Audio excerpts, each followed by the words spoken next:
Hello friends, welcome to JK Samayal. இன்னைக்கு நம்ம பார்க்க போற ரெசிபி வந்து பாலக் வடை.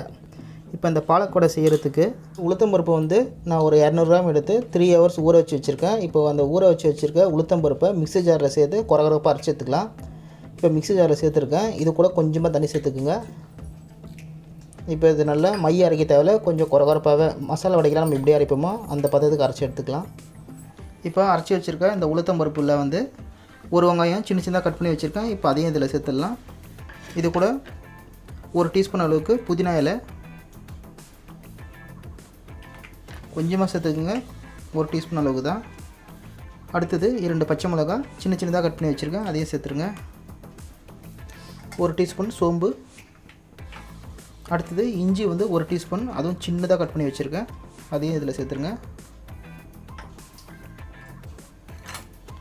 அடுத்தது இதில் முக்கியமானது ஒரு கைப்பிடி அளவுக்கு பாலக்கீரை நல்லா பொடியாக கட் பண்ணி வச்சுருக்கேன், அதையும் இதில் சேர்த்துருங்க. அடுத்தது கொத்தமல்லி வந்து ஒரு 3 டேபிள் ஸ்பூன் அளவுக்கு சேர்த்துருங்க, பொடியாக கட் பண்ணி வச்சுருக்கேன். அடுத்தது 3 பல்லு பூண்டு வந்து தட்டி வச்சுருக்கேன், அதையும் இதில் சேர்த்துருங்க.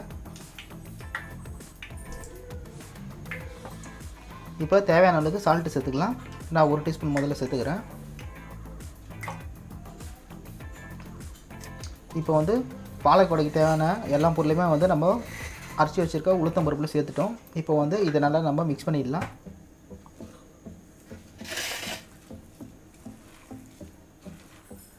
பாருங்கள், நல்லா மிக்ஸ் பண்ணிட்டோம். இப்போ வந்து ஒரு சின்ன உருண்டையாக கையில் எடுத்துருங்க. எடுத்துகிட்டு கையிலே அப்படியே தட்டினிட்டு நடுவில் சென்டர் பகுதியில் ஒரு ஹோல்ஸ் ஒன்று போட்டுருங்க. போட்டு இப்போ ஆயிலில் சேர்த்துருங்க. ஆயில் ரெடியாக இருக்குது, ஹீட் பண்ணி